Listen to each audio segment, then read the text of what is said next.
Okay, ladies and gentlemen, we're sorry for the inconvenience trying, caused. We're trying to get coach on live, so just bear with me, you know, so we can fix this problem. Oh, we are back again. This is High School TV USA, and we're trying to get everything straight, with coach. So just stay with me while we try to connect. Accept, so we start the whole thing.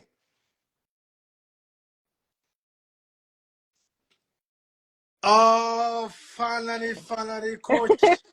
I was gonna say I was trying to get on here. I don't know what was going on. Oh, I yeah. was I was requesting to join, and you were trying to. I don't know. I don't know. Yeah, I saw it first, and I was trying to accept, but Yeah, uh, anyway, you are here. So yeah. welcome to High Hi. School USA. Yeah, that was a headache. Yeah, where we promote talent, we promote share videos, Yes. platform whereby coach come on to explain how experienced they are. Yeah. I know the viewers, my followers, Yeah. non-followers are watching. Before I start, I'm letting you know that this show, the whole of West Africa, Uh-huh. they're all watching. Oh, okay. That's where I'm from. I'm Ghana, and Yeah. I do high school pro talent shows in Ghana. Mhm. Every October, I do host an awards for them. So since I'm here, I'm trying to balance it and try to make it an action program where I can take correspond with some of the coaches that we can Okay. experience to Ghana to what's how Ghana education system, how we organize our awards during the high schools. So let me jump to the topic. Before, Okay. all right, I would like you to introduce yourself to my followers, my viewers. Okay. So I am head coach Sai, and I the head coach at Hodgson.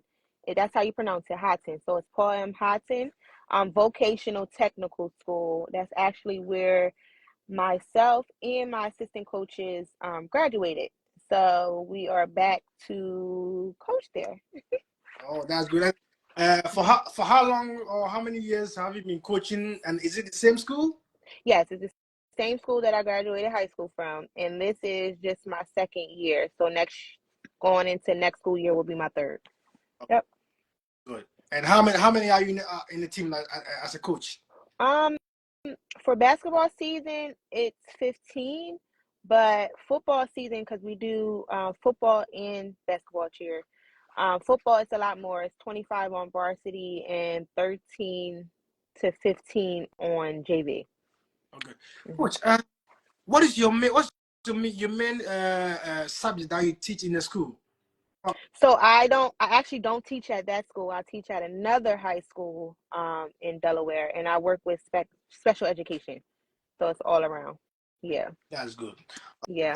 Okay, ladies and gentlemen, this is chair coach experience, and I have with me coach or the head coach, Seyyeda, right? Yes, yes. Yeah. So Yeah. we're gonna have a very interesting topic, and this show is also a hot seat because I'll be asking you two questions which is very hot. Yeah. Yeah. So before I do, why chair coach? Why did you choose to be a chair coach, and why that school?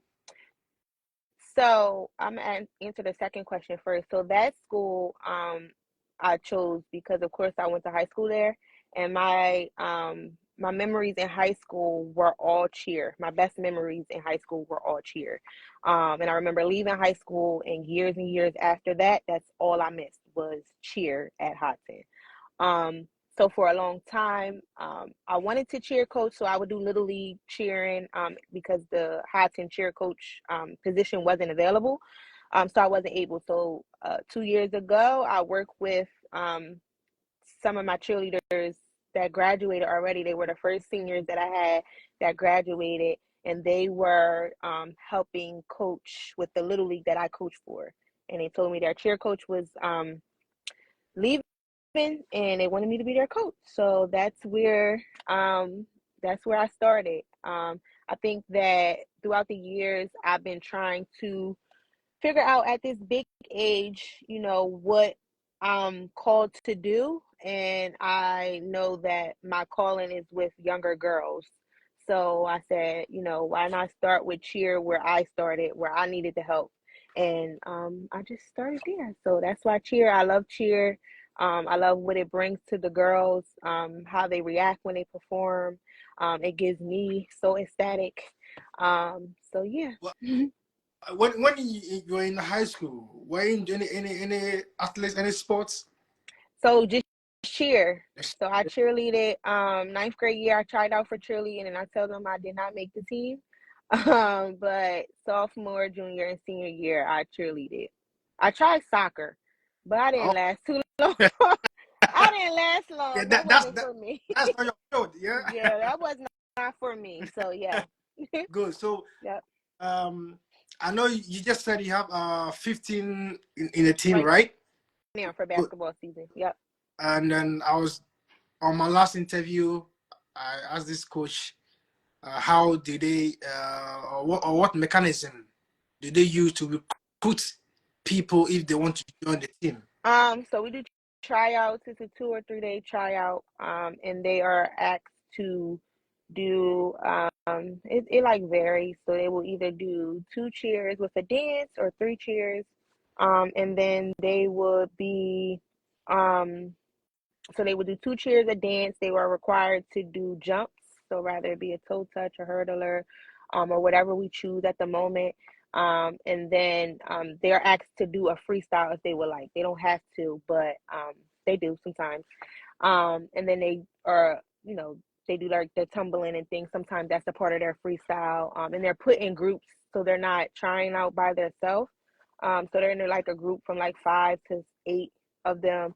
And it's judges, myself, and my assistant coaches, and other people sometimes. And we use like a score. Right. So we score them, and we at the end of tryouts we separate them based on their scores, highest to lowest, and that's how we decipher who makes the team. Oh, okay. The other coach, her answer was that apart from what you just told me, they use also academics because you cannot have a bad record of academics and be part of the team. Oh, yeah. You have to have a very good grade. So Oh, I would like to, is that how yours is, or just only, you know? yeah. So yeah, school is first. Um, they have to remain the GPA. I think it's very low for the school. I would say if it was up to me, I would want it to be a little higher. But they are up.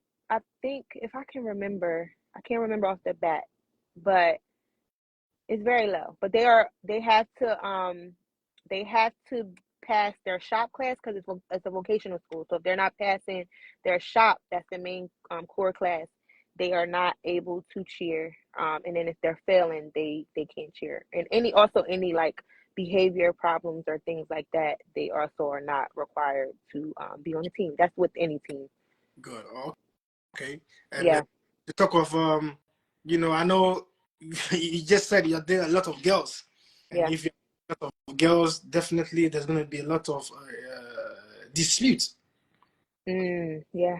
So I would like you to tell my viewers, how do you solve disputes amicably among this team, like the members? So disputes, I would say that was like the very my very that was the hard part. That was probably the only hard part with them, arguing with each other or not liking each other or not even knowing if they like each other, right? So they're teenage girls and boy. I have a boy on my team. Um, and they just, you know, they go back and forth with each other, not even knowing, where, what this person may be going through or what that person may be going through.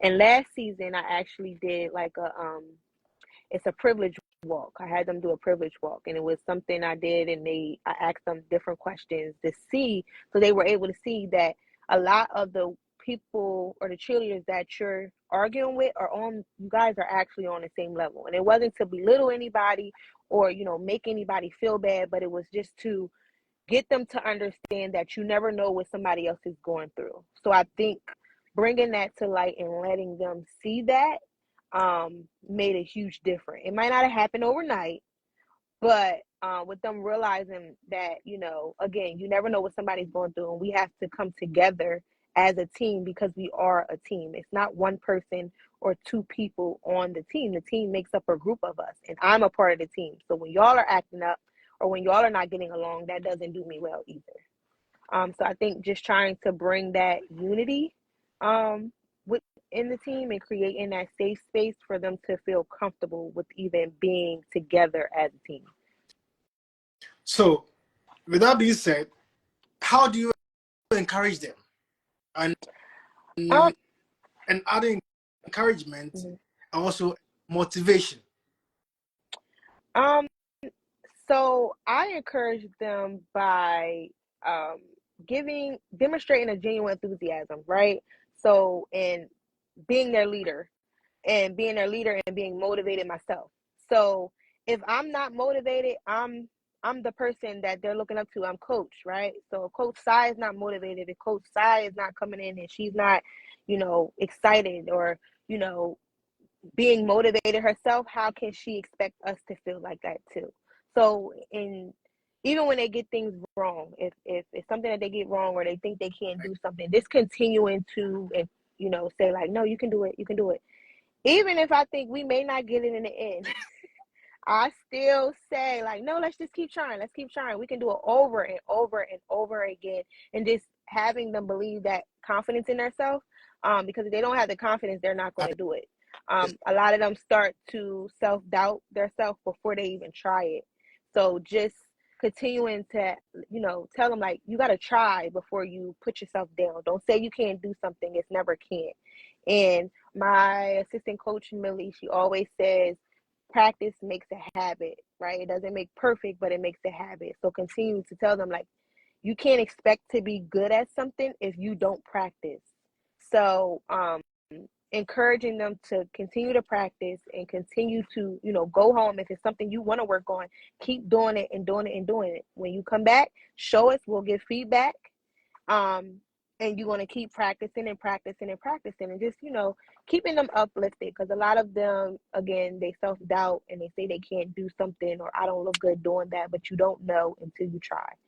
So. Okay. Yeah. I mean, that is well said. Yeah. And I like the answer. Yeah.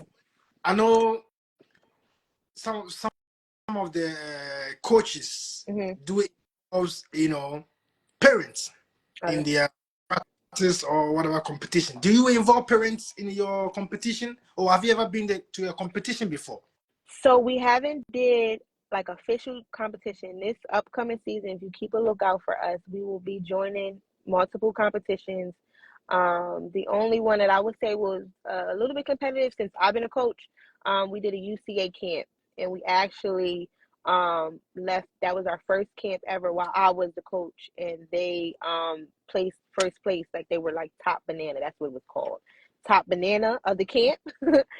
So we did good. So we are looking to join competitions this upcoming season. So hopefully we'll do great too. How many years you've been a coach? It'll be my third year. Oh, and then is it only you? Because I've seen some other coaches with you in your Instagram. Yeah, so they all start, both of them, Coach Millie and Coach Spice, they both started with me. Coach Millie had to take some time off for a little bit, so she's back with us this season. But Coach Spice been with me since day one. So when I started, she started too. Coach Spice was actually my best friend in high school. So we all cheered on the same team. All of us did. How do you finance or take care of the team logistics when it comes to practice or competition? Who finances the school or the team? Can you say it again? Who does what? I want to know who does the logistics, or who's of your financial. So I mean, could be some challenges you may face. Maybe you need some financial support for the team. That's Our why. finance, yeah. So our financial support. So we have to fundraise for everything we want to do, rather it be an activity outside, all the way down to trophies at the banquet. So if we do not fundraise, then we don't get the things we need. So a lot of the things are paid for out of my pocket, my assistant coach's pocket, or the girls' pocket. But our past season, fall season, we actually did really good in fundraising. Basketball season wasn't so much. I think it's hard raising money basketball season because we got Christmas, we got New Year's. It's like all these different, I mean, the big holidays, right? So it's always hard fundraising there. But in the summertime, we raised a lot of money, so we were able to plan a banquet without having parents or cheerleaders pay any costs for the banquet.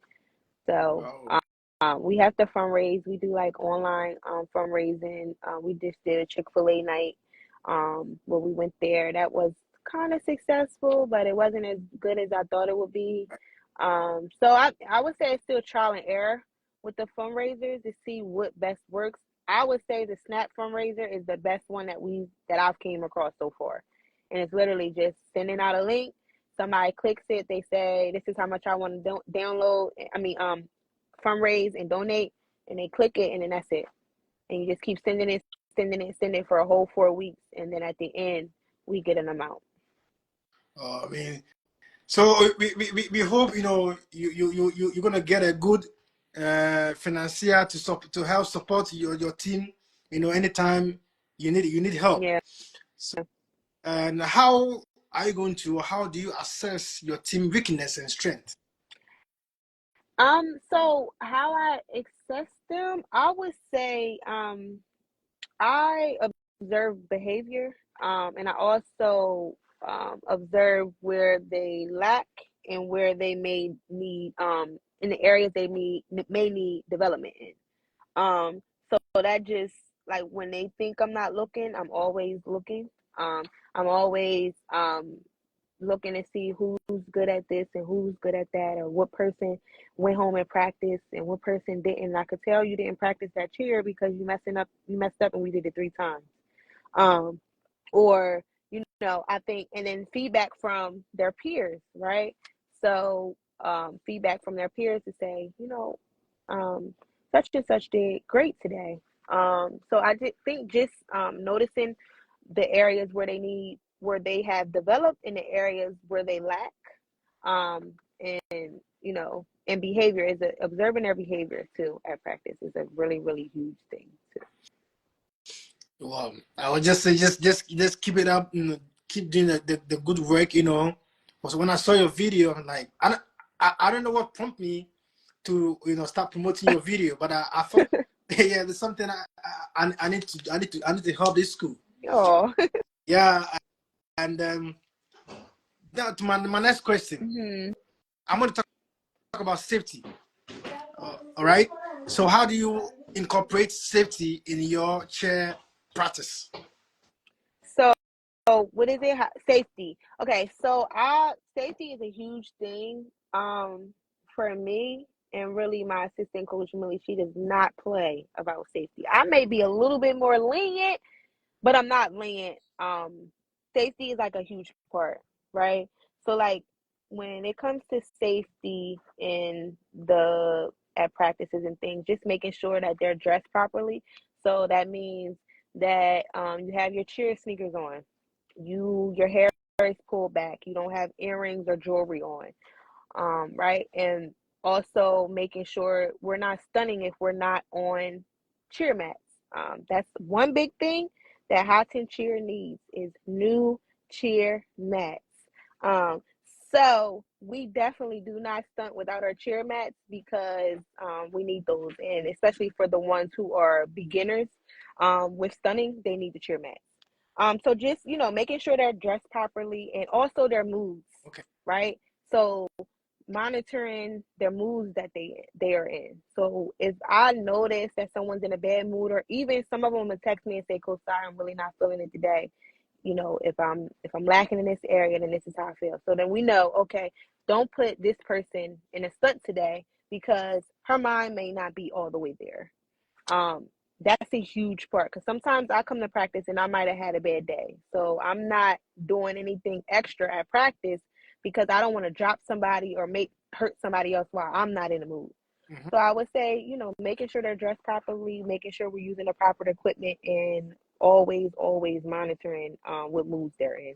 Making sure they dress properly Yeah. brings me to the next question, which I want to ask. Yes, because I asked this question with Coach Ben or other interview. Mm-hmm. Some that I see, you see their dressing is very short.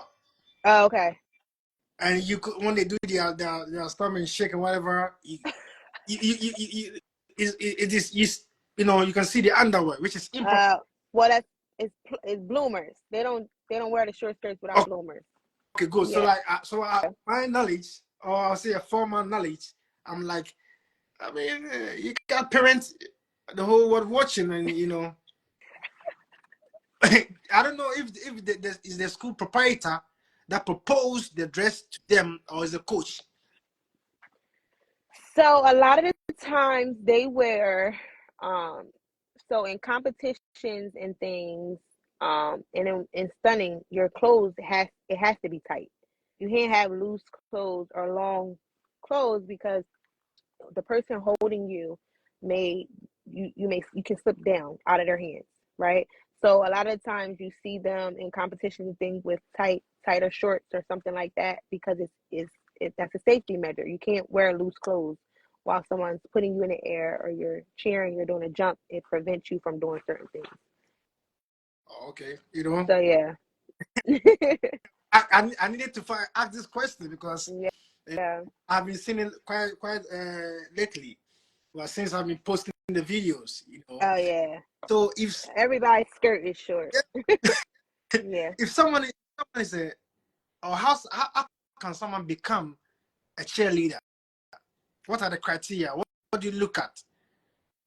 Um, I first look at enthusiasm, how excited you are. You can be a beginner, you have never done cheer before, but if you come to tryouts and you are working hard and you've shown throughout that 3-day tryouts that you have potential, then um, you know, that's what we look for. We're not always going to look for, you know, the perfect cheerleader because the perfect cheerleader meaning, you know, she knows all the moves. She has a great toe touch. She can tumble. She didn't mess up at all at tryouts. But then that perfect cheerleader may have a bad attitude, right? So that bad attitude is not going to do the team any justice. And I would say again, they're teenagers. So teenage those years are really, really rough. Um, Yeah. so I would say the cheerleader who gets my attention the most is the cheerleader who is giving their all. And I always say, your all, give me your all. And your all may not be 100%, it may be 80% at that moment. But as long as I can see that you gave your all, then we got something to talk about. So, You know, what I said to another coach was that I'll say the same thing to you. As a coach, you are the pillar. yeah. You are icon. You know, the Mm-hmm. student watching Mm-hmm. you. Whatever you do, Yeah. they pick it up.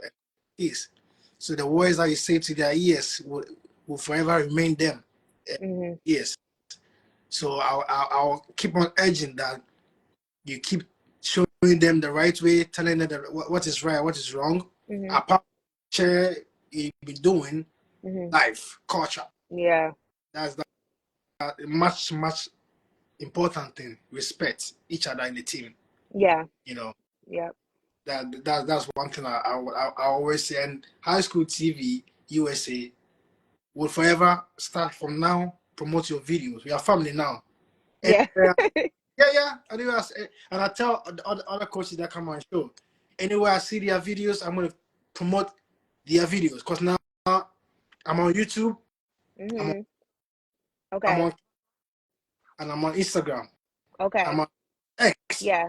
So all angles I'm trying to push your videos there. Yeah. So Yeah. so keep the good work. You know, you do. I see your family. Some of them came to comment. You know, keep. Yeah, they was like my older family. They was upset. They was like, "We don't have Instagram." I'm like, "Oh Yeah. no." So we They have. can watch it after, right? Yeah, we're Yeah. having a good. I'm enjoying this conversation, Coach. What makes you an experienced coach, or if you say someone's an experienced coach, what do we look at? What do That I look at with them, or what makes me you experienced? yeah. What makes a person become an experienced coach, chair or chair coach? I think what makes a person become an experienced coach is experience, right? So you can't. I believe that you can't coach something you have no experience in. So I would never try to go coach a soccer team, even though I tried it in high school. I'm never going to try to coach a Now, soccer team I can because, see you were trying to give it a try. Sorry. yeah, because there's no experience there. So you can't expect to coach a group of girls and boys if you have no experience. They're not going to listen to you. They're going to know you don't know what you're talking about. I would say my first year coaching, although I had the experience as a cheerleader, I've been a cheerleader since the age of 6, all the way up to high school. So I cheered. I was in competitions. I was on a step team. I had that experience. But I would say that my first year coaching was the hardest year for me. And I called it my learning year, right? It was like a learning year for me simply because I was tested in a lot of areas that I didn't know I was being tested in until the end of the seasons. And so I'm woman enough and I'm mature enough to say, you know what, I had to take a step back and evaluate how that season went and just change it, right? So I was able to be coachable myself, even with my experience, and change some things around to make it better for my next season and the next girls. And that's what I'm going to continue to do, um, and continue to get the experience to make me a better coach, because I'm not perfect. I don't know all the answers all the time, but I'm going to get the answer. I might not know it at the moment, but I'm going to get it. I'm going to tell you how to do it, and we're going to do it this way because I learned how to do it. And I'm coachable, so I need y'all to be coachable I too. love, I love that speech. In fact, Yeah. I love. So, Coach Seyyeda, I respectfully. So you didn't go to classes to become a chair coach, right?